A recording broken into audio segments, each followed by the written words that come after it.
بشناسم، دنیای شور و نشاط و بشناسم.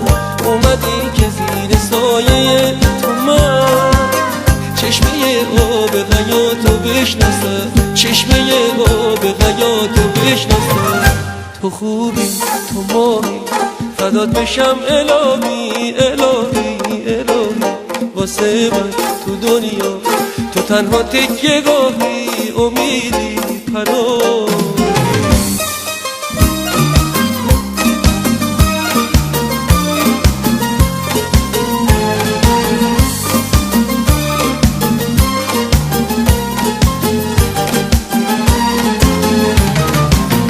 چون نسیم نوبهاران به نوازش گلستان اومدی، مثل یک بارون رحمت به نجات سبززاران اومدی.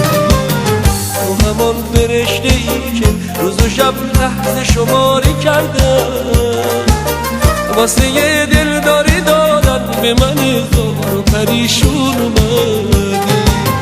اومدی که عشق با تو بشناسم، دنیای شور و نشاط و بشناسم. اومدی که زیر سایه تو من چشمه آب حیاتو بشناسم، چشمه آب حیاتو بشناسم. تو خوبی تو ماهی فدات بشم الهی الهی الهی. واسه من تو دنیا تو تنها تکیه گاهی، امیدی پناهی.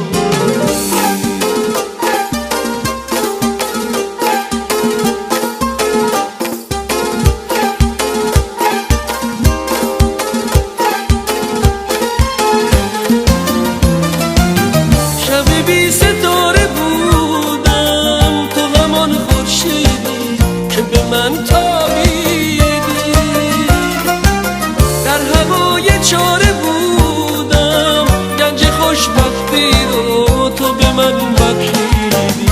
اومدی که عشق با تو بشناسم، دنیای شور و نشاط رو بشناسم. اومدی که زیر سایه تو من چشمه آب حیاتو بشناسم، چشمه آب حیاتو بشناسم. تو خوبی تو ماهی فدات بشم الهی الهی الهی.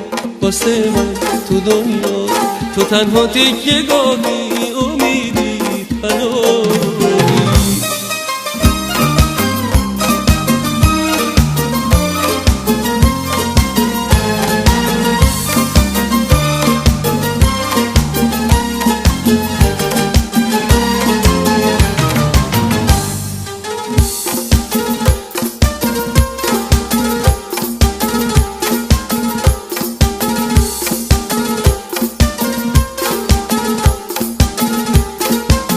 اومدی که عشق با تو بشناسم، دنیای شور و نشاط و بشناسم. اومدی که زیر سایه تو من چشمه آب حیاتو بشناسم، چشمه آب حیاتو بشناسم. تو خوبی تو ماهی فدات بشم الهی الهی الهی. واسه من تو دنیا تو تنها تکیه گاهی، امیدی پناهی.